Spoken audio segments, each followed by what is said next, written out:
Hi there. Today, the 10th of October, Jupiter moves into retrograde motion in Gemini. So Jupiter's been sitting in Gemini for a little while now, and while he's been in Gemini, it's been a busy time. Gemini energy is the energy of versatility, of variety, of stimulation, of action, of communication. So, and Jupiter's all about growth and abundance. So when we put Jupiter into Gemini, it's like putting Gemini into turbocharge.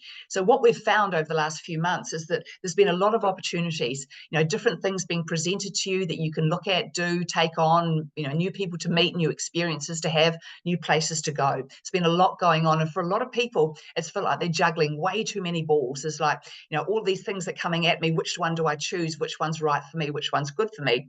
And so it's been a question of feeling into things and learning to be discerning, because we know when we've got a lot of stuff coming at us, the only thing we can do if we want to achieve anything is to actually slow it down so we can look at it more clearly, so we're not rushing, so we're not missing anything, and so that we're not taking opportunities and ignoring, taking an opportunity here and not even seeing or ignoring the opportunity that was behind you as well. So there's been a lot going on. So as we know, when a planet moves retrograde, it's all about going within and doing the inner work.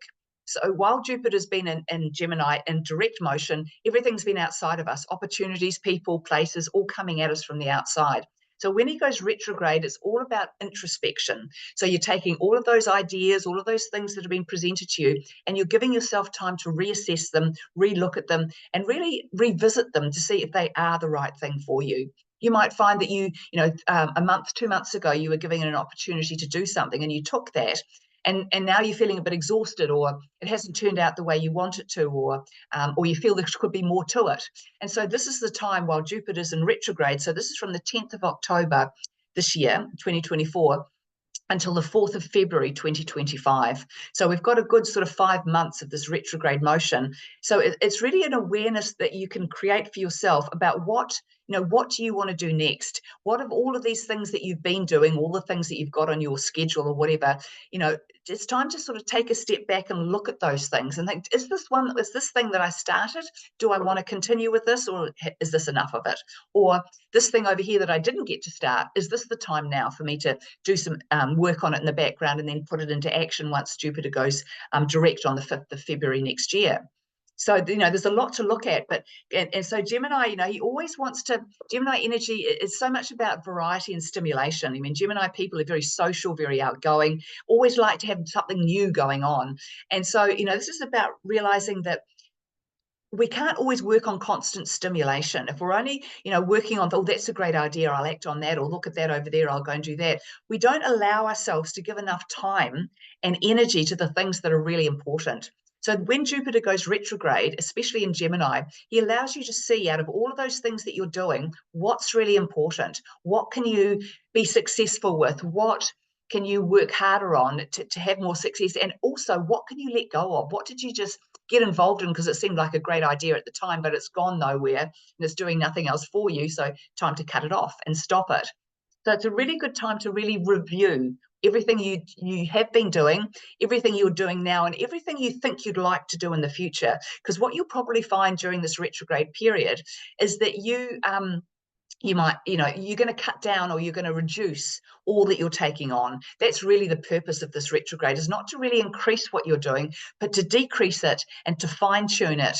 And so to get it so that what you're working on has a plan, has a schedule, has a program. And so it's all feeding into itself like a funnel, going from this to this to this, rather than just abstract things all over the place, because our lives are all about connecting. Everything we do and everything we learn at any given time is for that moment. But usually we find that whatever we've learned or whatever we've done is actually also for something we can do in the future too.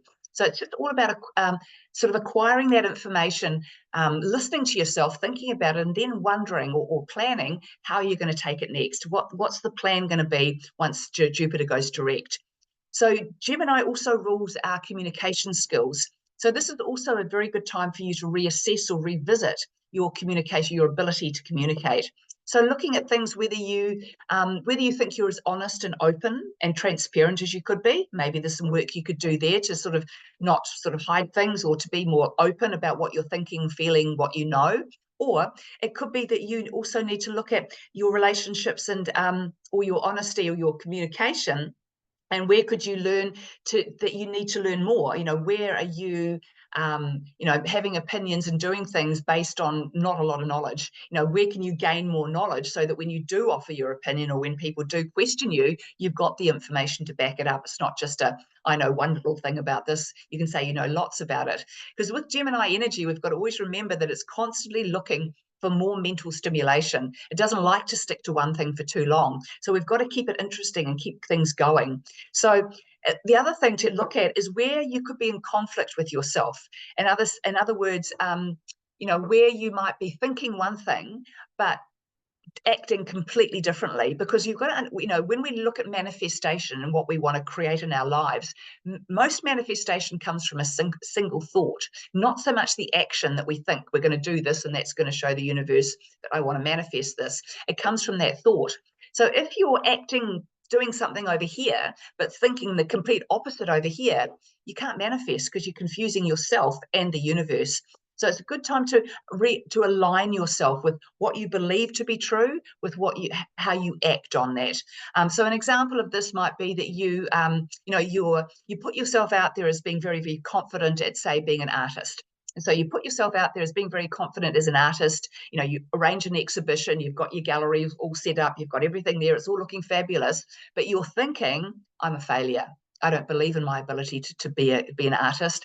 None of this artwork's any good. Nobody's going to buy any of it. No one's even going to turn up to the exhibition opening. You'll be thinking all these things which are completely out of alignment with what you're creating.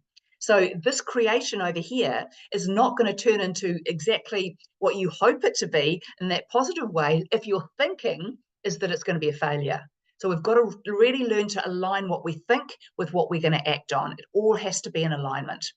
So enjoy this retrograde period and see what you can sort out within yourself, so that when you're ready on the 5th of February to take action, you're ready to go. See you then. Bye.